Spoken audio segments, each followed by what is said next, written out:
Bapak, Ibu semuanya, sekarang saya minta kalian semua untuk berwudu. Lalu setelah itu mari kita kembali lagi ke sini, kita ngaji sama-sama, kata Pak Tikno gitu kan.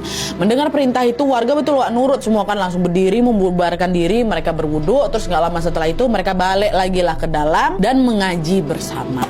Nah, ketika bacaan doa itu dilantunkan Wak, pada saat itu tiba-tiba dari sudut lain rumah itu Sari lihat Sari kan memang IndiHome kan, dia lihat ada dua sosok makhluk berjubah hitam gitu, tubuhnya tinggi dan dia mau sampai langit-langit. Dan kalian tahu dia lagi ngapain? Lagi nyeret cewek, Wak. Lagi nyeret seorang wanita dengan sebuah rantai besi.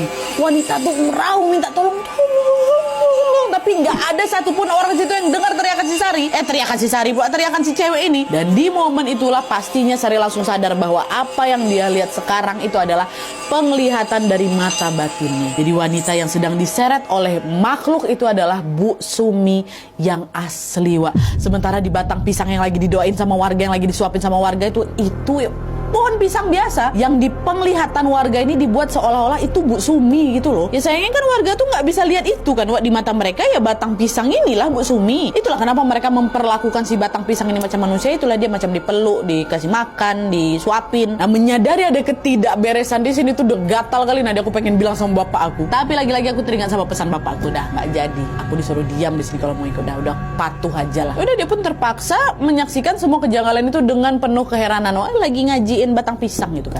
Lalu beberapa saat kemudian Wak, Sari dengar Pak Tikno ini manggil, ada ibu-ibu di situ kan, salah satu ibu-ibu yang lagi ngaji kan. Bu, permisi Bu, maaf kesini sebentar gitu. Oh ya Pak, kenapa? Bu, saya mau minta tolong sama Ibu, boleh? Bu, oh, boleh Pak. Minta tolong apa? Kata si ibu ini kan. Tolong Ibu pergi ke salah satu tetangga Ibu namanya Pak Bejo ya. Terus Ibu ambilin barang apapun itu Bu, tapi dari rumahnya Pak Bejo.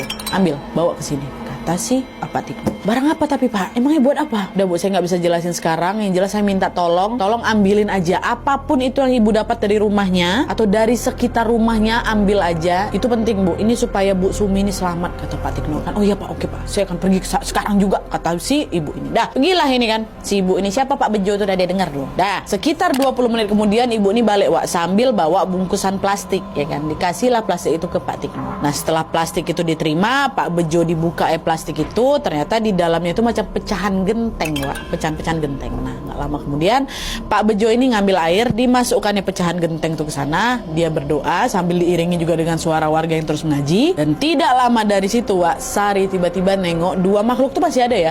Dua makhluk berjubah hitam itu yang sedang menyeret Bu Sumi itu mendadak menghentikan aktivitasnya, Wak. Dan nggak lama dari situ si dua sosok ini diambilnya batang pisang tadi yang lagi didoakan sama warga itu, baru ditukarnya sama Bu Sumi. Sumpah demi Allah aku merinding loh.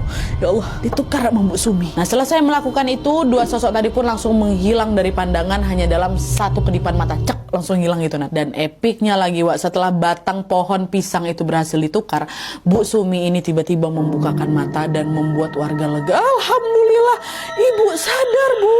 Ibu tuh udah pingsan berhari-hari Bu. Ibu nggak bangun, kata warga semua. Oh, Pak Mukhtar juga histeris lagi tuh kan, tahu istri udah bangun lagi. Dalam mereka pun saling bertangis-tangisan dengan penuh haru. Sudah sadar Wak, Bu Sumi ini sudah kembali lah gitu istilahnya kan. Nah, di sisi lain Wak, meskipun melihat semua peristiwa itu secara detail, Sari ini masih belum paham nih dengan apa yang terjadi. Ada apa nih?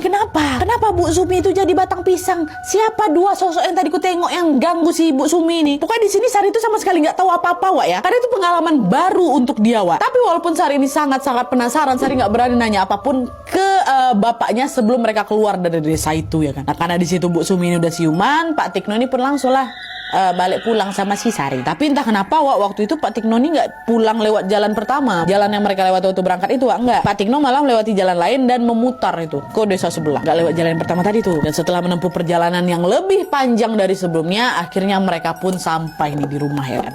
Nah, sebelum masuk rumah, Pak Tikno bilang kayak gini, Sari, habis ini kamu langsung wudhu ya. Setelah itu ganti semua pakaian yang kamu pakai sekarang dengan baju bersih.